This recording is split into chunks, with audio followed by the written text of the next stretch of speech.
2024 का इलेक्शन आ गया है और 2024 के इलेक्शन के बाद 2026 में होने वाला है एक बहुत ही बड़ा चेंजेस, और वो चेंजेस से चुना जाएगा कि भारत की कौन सी कंस्टिट्यूएंसी से कौन सा रिप्रेजेंटेटिव बनेंगे। और ये सिस्टम बनाने की जो क्रिएशन है, जो सिस्टम है, उसको लेकर आज के सेशन हम बनाने वाले हैं।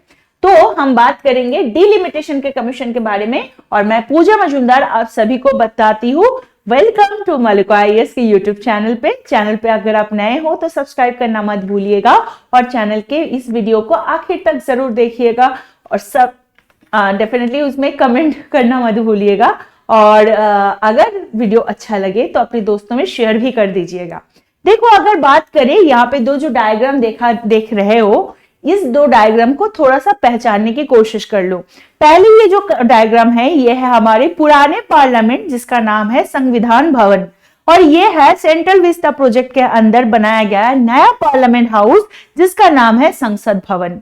अब मोदी गवर्नमेंट को जब पूछा गया था 2018 के time when the central Vista project had started कि भाई हमारे पास तो ऑलरेडी पार्लियामेंट है, तो इस पार्लियामेंट की क्या जरूरत है, तो गवर्नमेंट ने कहा था कि देखो हमारे पास जो पार्लियामेंट ऑलरेडी है उनमें जो सिटिंग कैपेसिटी है लोकसभा के लिए वो है 552, और हमारे पास अगर इससे ज्यादा सिटिंग कैपेसिटी बढ़ जाए या हमारे रिप्रेजेंटेटिव का नंबर बढ़ जाए तो उनके लिए बैठने की जगह हम नहीं दे सकते, क्योंकि हमारे इंडिया में पॉपुलेशन तो रोज रोज बढ़ ही रहे, फिर जाके अगर ये पॉपुलेशन बढ़ेगा उसी हिसाब से रिप्रेजेंटेशन भी बढ़ेगा, तो उसी हिसाब से अगर हमारे पास जगह नहीं बचेगी तो हम बैठने कहां देंगे। तो इसीलिए अब जो नया ये भवन बना है इसमें अगर सिटिंग कैपेसिटी देखें वो है इतना, कम से कम 800 से लेकर 1200 के दायरे में ये है, मतलब 1300 के आसपास ये है। तो ये चीज होने के पीछे का अगर हम क्वेश्चन करें, भाई सडनली ये पॉपुलेशन तो ऐसे ही रोज मतलब 2000 अगर जब से भारत स्वाधीन हुआ है उससे लेकर आज तक तो पॉपुलेशन बढ़ता ही जा रहा है, सडनली ये रिप्रेजेंटेशन में क्या क्या मतलब चेंजेस आया वो अगर हम बात करेंगे, उससे पहले आपको याद दिला देते हैं कि हमारे साथ आपको जुड़ना है हमारे जीएस फाउंडेशन और एडवांस बैच में अगर आपको जुड़ना है जो कि 2025 के लिए है, उसके लिए आप हमारे नंबर पे कॉल करना मत भूलिएगा। This is the number, you can call on this number, जहां पे आपको 30% डिस्काउंट मिलने वाला है। यहाँ पे एनसीईआरटी के फाउंडेशन बैच को एडेड किया गया है, जीएस फाउंडेशन और एडवांस बैच को एडिट किया गया है। डेली प्रीलिम्स होगा, मेंस प्रैक्टिस क्वेश्चन कराया जाएगा, रेगुलर प्रीलिम्स और मेंस का टेस्ट होगा, और अपडेटेड स्टडी मटेरियल्स आपको दिया जाएगा। आपका कोई डाउट अगर क्लासेस में हो रहा है तो आपके पास रहेगा 1-to-1 मेंटरशिप, जहां पे आप अपने डाउट अपने मेंटर से पूछ के क्लियर कर सकते हो और आप ग्रूम भी हो जाओगे पेपर के लिए।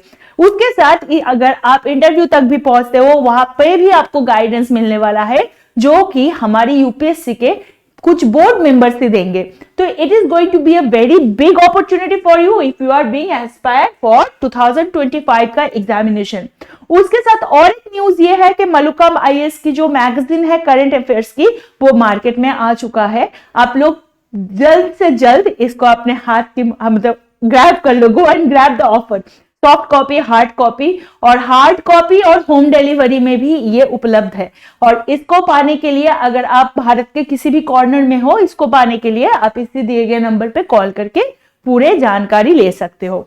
चलो अब बात करते हैं फिर से हमारे डिलिमिटेशन कमीशन की। अगर हम नॉर्मल मोटा मोटा सा बात करें, अभी जाके हमारे पास कितने सारे एमपी है लोकसभा में, आपको याद दिला दूं, पार्लियामेंट, ये बात जब मैं कह रही हूं पार्लियामेंट का मतलब होता है 3 यूनिट। ये 3 यूनिट क्या होता है? फर्स्ट यूनिट होता है प्रेसिडेंट या राष्ट्रपति जी, फिर होता है अपर हाउस जिसको कहते हैं क्या, राज्यसभा, फिर होता है लोअर हाउस जिसको कहते हैं लोकसभा। तो we are talking about the sitting capacity of Lok Sabha.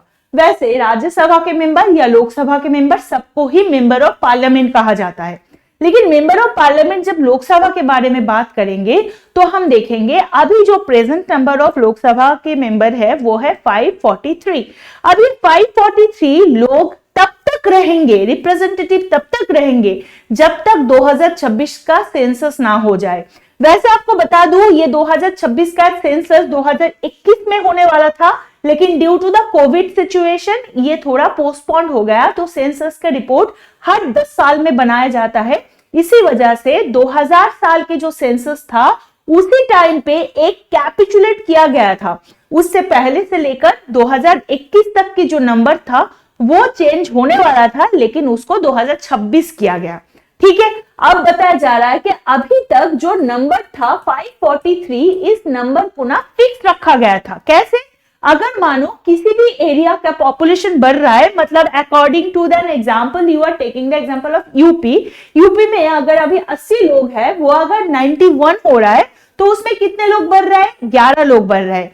तो उसको मेजर में रखने के लिए, क्योंकि यहाँ पे 11 लोग बढ़ जाएंगे तो सिटिंग कैपेसिटी कम हो जाएगा, तो उस कम को ठीक करने के लिए कुछ से यहाँ पे स्टेट लिखा गया है, जो कि तमिलनाडु, आंध्र, केरला, कर्नाटका, पंजाब है। इसमें एमपी का नंबर कम किया जाएगा। तो डेमोक्रेसी के हिसाब से ये तो गलत हो गया भाई, क्योंकि लोग अगर बढ़ रहे हैं तो उसका रिप्रेजेंटेशन भी बढ़ना चाहिए। रिप्रेजेंटेटिव कौन होता है या लोक प्रतिनिधि कौन होता है? जो जिनको हम वोट देके कहीं पे भेजते हैं, मतलब कहां पे भेजते हैं? हमारी विधानसभा में भेजते हैं, उसको एमएलए कहते हैं, या हम लोकसभा में भेजते हैं, उसको एमपी कहते हैं, राइट। तो ये जो डेमोक्रेसी में अगर जो कुछ हो रहा है तो वो समान समान होना चाहिए। तो इसीलिए बताया जा रहा है कि 2026 का जब सेंसस बन जाएगा तब शायद जो नंबर हमारे सामने आ रहा है वो दिखा जा रहा है 848, मतलब जो हमारे पास 543 की जो तैनात पे लोग है, मतलब एमपी है लोकसभा में, वो बढ़ के होने वाला है 848। अब देखो यहाँ पे हम बात करेंगे कि ऐसे ही कैसे बढ़ जाएगा भाई, किसी ने इसका सेट किया? हाँ जी, यहां पे काम होता है डिलिमिटेशन कमीशन का। डिलिमिटेशन कमीशन ये एक इंडिपेंडेंट बॉडी है, इसको प्रेसिडेंट तैनात करते हैं और ये इलेक्शन कमीशन के साथ बहुत ही क्लोजली एसोसिएट होकर काम करते हैं। डिलिमिटेशन कमीशन का काम क्या होता है कि कोई एरिया को ठीक से डिफाइन करना अकॉर्डिंग टू द कॉन्स्टिट्यूएंसी। वैसे अगर हम बात करें स्टेट का या डिस्ट्रिक्ट का, बॉर्डर एक होता है, लेकिन उस स्टेट के अंदर या डिस्ट्रिक्ट के अंदर जो कंस्टिट्यूएंसी होती है, या उस कंस्टिट्यूएंसी के अंदर कितने लोग हैं, या उस लोगों के अंदर कितने रिजर्व कैटेगरी के लोग हैं, उसका नंबर डिफाइन करने का काम होता है डिलिमिटेशन कमीशन सेंसस का। और उसी नंबर से कितने उसमें से रिप्रेजेंटेटिव बनेंगे, वो काम होता है डिलिमिटेशन कमीशन का। डिलिमिटेशन कमीशन क्या करते हैं? कोई भी एरिया, कोई भी कंस्टिट्यूएंसी या कोई भी निर्वाचन क्षेत्र, उसके अंदर कितने लोग रिजर्व कैटेगरी के अंदर जाएगा, उस कैटेगरी में या उस एरिया में क्या वो एरिया को रिजर्व बताया जाएगा, या उस एरिया में जो लोग वोट के लिए या वोटिंग के लिए जो लोग निर्वाचन में खड़े होंगे, जो इलेक्शन के लिए जो लड़ेंगे, वो लोग क्या उसी कम्युनिटी से आएंगे कि नहीं आएंगे, ये सारी चीज डिसाइड करते हैं कौन? Delimitation commission. ये डिलिमिटेशन कमीशन की ये जो प्रोसेस है, इसको कहा जाता है डिलिमिटेशन प्रोसेस। और ये क्या करा जाता है? ये कब तक लास्ट हुआ था? 1971 तक।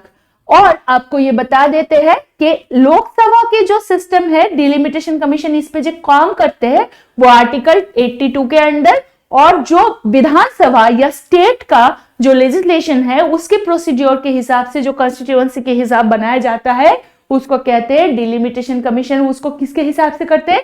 आर्टिकल नंबर 170 के अंडर करते हैं। यहां पे आपको एक बात बता दूं, जैसे अभी आपको बताया 1971 में लास्ट डिलिमिटेशन कमीशन का रिपोर्ट लागू हुआ था। तो आपको याद दिमाग में आएगा भाई 1971 तक ही क्यों? अगर हम बात करें 1951 का, हमारे फर्स्ट इलेक्शन प्रोसीजर का, उसी टाइम पे हमारे पास कितने सारे एमपी थे लोकसभा में? 494, क्योंकि टोटल नंबर ऑफ पॉपुलेशन था 36.1 करोड़। नेक्स्ट अगर बात करें 10 साल बाद 1961 पे वो बढ़ के हुआ 522, और उसके बाद 1971 में ये बढ़ के हुआ 543। और इसको कैपिंग किया गया, क्यों? क्योंकि इसको इसलिए कैपिंग किया गया है under the amendment act of 42nd। ठीक है, 42nd जो अमेंडमेंट आया था कॉन्स्टिट्यूशन के, उसके अंदर बताया गया कि पॉपुलेशन को फ्रीज रखने के कारण, ताकि पॉपुलेशन बढ़ते हुए पॉपुलेशन बढ़ेगा तो रिप्रेजेंटेटिव भी बढ़ेगा। तो अगर रिप्रेजेंटेटिव को हाथ में कंटिन्यूअस एक फॉर्मेट में ये लिमिटेड नंबर में रखना है तो पॉपुलेशन को कैप करने से ये नंबर फिक्स रहेगा। लेकिन वैसे आपको पता ही है गवर्नमेंट का काम गवर्नमेंट करते हैं और पॉपुलेशन का काम पॉपुलेशन। माने पॉपुलेशन का काम पीपल करते हैं। तो यहाँ पे तो कोई डाउट हो ही नहीं सकता। एनी हाउ 1971 से 71 में जो बताया गया कि इसको फ्रीज रखा जाएगा, वो था 2000 तक की बात किया था कि 2000 साल तक इसको फ्रीज किया जाएगा। लेकिन इसके बाद आया 84th नंबर अमेंडमेंट, और उसमें क्या बताया गया कि नहीं 2000 नहीं 2026 तक इसको फ्रीज किया जा रहा है। तो 2026 का जो सेंसस होगा उसी के ऊपर डिलिमिटेशन कमीशन फिर से बैठेगा और वो लोग हिसाब लगाएंगे कि भाई पॉपुलेशन इतना बढ़ चुका है, तो इस पॉपुलेशन से इतने लोग मतलब इतने लोगों को एज अ रिप्रेजेंटेटिव खड़ा किया जाएगा। जैसे आपको अब बता दूं, देखो अगर हम इसमें बात करें मतलब फर्स्ट ईयर की बात करें, पहले देखो ये 36.1 करोड़ पॉपुलेशन था, उसमें ये हिसाब लग रहा था हर 7.3 लोगों के अंदर एक रिप्रेजेंटेटिव खड़ा हो रहा था। और वो जाके अब 1971 में क्या देखा जा रहा है कि 10.1 लाख लोगों के अंदर एक इंसान रिप्रेजेंटेटिव बन रहा है। ठीक है, मतलब हर 10.1 लाख में एक इंसान को चुनाव में खड़ा होने के लिए परमिशन दिया जा रहा है। ठीक है, तो अब वो जाके बढ़ेगा, टोटल पॉपुलेशन के हिसाब से वो नंबर एडेड होगा कि सिर्फ मतलब कितने लोग इतने पॉपुलेशन के अंदर, मानो कि वो हो सकता है कि आप 20 लाख के अंदर एक इंसान को चूज किया गया या 25 लाख में एक हो सकता है, उससे ज्यादा कम कुछ भी हो सकता है। It depends on delimitation commission. Delimitation commission इसके साथ और भी एक काम करते हैं, क्या करते हैं, ये जो बाउंड्रीज होते हैं, ठीक है, टेरिटोरियल कंस्टिट्यूएंसी, अब फिर से मैं बता दे रही हूं, देखो बाउंड्री दो टाइप के होता है, स्टेट का बाउंड्री होता है, डिस्ट्रिक्ट का बाउंड्री होता है, डिस्ट्रिक्ट के अंदर जिले होते हैं, जिले का बाउंड्रीज होते हैं, सॉरी डिस्ट्रिक्ट के अंदर गांव होते हैं या उसमें ब्लॉक्स होते हैं, उनका भी बाउंड्रीज होते हैं। लेकिन उस ब्लॉक से भी ज्यादा इंपॉर्टेंट होता है कि उनका निर्वाचन क्षेत्र को उसको साइन आउट करना या उसको कुछ भी करके उसको लिमिटेड करना, उसकी बाउंड्री को क्लैरिफाई करना, ये काम होता है डिलिमिटेशन कमीशन का। ठीक है, वो बॉर्डर को सिलेक्ट करने के काम, तो वो रीएडजस्टेड होता है अकॉर्डिंग टू द पॉपुलेशन, कहां पे कितना लोग बढ़ गया उसी एरिया को ठीक से चयन करने के लिए, उसको ड्रॉ करने के डिलिमिटेशन कमीशन काम करते हैं। ठीक है, तो ये अब करा जाएगा 2026 में। वैसे यहाँ पे कुछ प्रॉब्लम की सामना भी करना पड़ता है। प्रॉब्लम में क्या है, अगर आप वो टेबल जैसे मैंने पहले दिखाया था, जैसे आपको बताया कि कुछ सादर्न स्टेट है या कुछ छोटे नॉर्थ के कुछ छोटे छोटे स्टेट है, जैसे कि पंजाब हो गया, हिमाचल प्रदेश हो गया, उत्तराखंड हो गया, या नॉर्थ ईस्टर्न कुछ स्टेट है, ये छोटे स्टेट है, एरिया वाइज ये छोटा है, और इसमें जो पॉपुलेशन है वो उसका जो इंक्रीजिंग है वो भी छोटा है। तो जाहिर सी बात है यहां से आते हुए रिप्रेजेंटेशन का नंबर भी कम होगा। लेकिन अगर हम नॉर्थ इंडिया के बिहार, यूपी या राजस्थान जैसे बड़े बड़े स्टेट की बात करें, आंध्र प्रदेश की बात करें, यहाँ पे पॉपुलेशन भी बड़ा होगा क्योंकि जगह भी बड़े है, तो यहाँ से रिप्रेजेंटेटिव भी ज्यादा आएगा। तो इससे क्या हो रहा है, सारे सिस्टम में एक असामंजस्य या आप कह सकते हो एक इम्बैलेंस क्रिएट हो रहा है। तो ये इम्बैलेंस क्रिएट होने से सबसे बड़ा प्रॉब्लम क्या होगा, भारत के जो फेडरल स्ट्रक्चर है, जहां पे भारत में बताया जाता है कि क्वासी फेडरलिज्म होता है, लेकिन फेडरल स्ट्रक्चर को ये प्रमोट करते हैं। मतलब यहाँ पे सेंटर की तो चलती है, लेकिन स्टेट को भी स्टेट लिस्ट दिया गया है, स्टेट के लिए एक स्टेट कौन कौन से विषय पे अपने रेगुलेशन बना सकता है उसका एक लिमिटेशन, एक लाइन अप दिया गया है।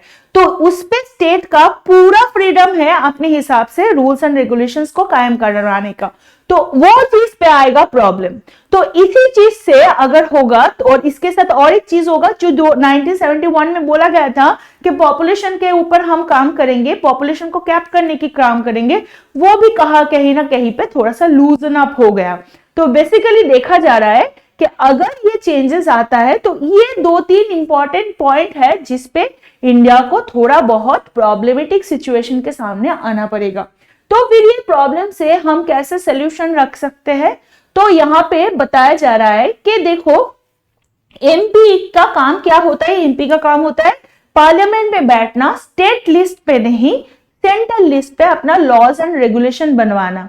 तो स्टेट लिस्ट का जो चीजें है वो ज्यादा ग्राउंडेड रहे तो ज्यादा अच्छा। तो स्टेट लिस्ट पे सारे रूल्स एंड रेगुलेशंस कौन बनाते हैं, एमएलएस बनाते हैं, मेंबर ऑफ लेजिस्लेटिव असेंबलीज बनाते हैं। तो वो लोग अगर उनके नंबर अगर बढ़ाया जाएगा तो ग्राउंडेड जो लोग है, ग्राउंड या रूटेड जो लोग है, उनके प्रॉब्लम ज्यादा जल्दी सॉल्व होगा एट द स्टेट लेवल। तो स्टेट के नंबर बढ़ाना और एमपी का नंबर अगर फिक्स रखते हैं, और आपको पता है कि स्टेट के जो एमएलएस का नंबर है उसके ऊपर राज्यसभा के नंबर सेट होता है, तो राज्यसभा नंबर जो एमपी का जो नंबर है उसको भी फिक्स रख सकते हैं, और लोकसभा के जो 543 लोग हैं उनको भी फिक्स रख सकता है। इनको फिक्स रख के हम एमएलए का नंबर या विधानसभा के जो मेंबर्स हैं उनके नंबर बढ़ाने से शायद ये बेटर होगा। और इसके साथ और एक चीज पे ध्यान देना चाहिए, डिसेंट्रलाइजेशन होना गवर्नमेंट की बहुत जरूरी है। इसी वजह से जो लोकल बॉडीज है, जैसे म्यूनिसिपैलिटी हो गया, पंचायत हो गया, कोऑपरेटिव्स होंगे, ये सारे को ज्यादा से ज्यादा पावर देना, इसको ज्यादा पावरफुल बनाना, इंटैक्ट कराना, ये ज्यादा हेल्पफुल होगा for the development of Indian democracy rather than increasing the number of the representative at the center। ठीक है, यहां तक बात आई थिंक आपको समझ में आ गया है डिलिमिटेशन कमीशन कैसे काम करता है। वैसे थोड़ा ये घुमा फिराने वाला टॉपिक है, लेकिन आई एम प्रीटी श्योर ये क्लास आपके लिए बहुत ही हेल्पफुल रहा होगा। मैंने जितना ज्यादा लेमन लैंग्वेज में आपको समझा सकूं उतना कोशिश मैंने किया। I hope it is going to be a very helpful session for you. आपके साथ फिर से कल मिलूंगी, तब तक के लिए प्लीज ध्यान रखना, अपना ख्याल रखना, और मलुका की इस चैनल को सेव करना, शेयर करना मत भूलिएगा। Bye bye, take care and जय हिंद।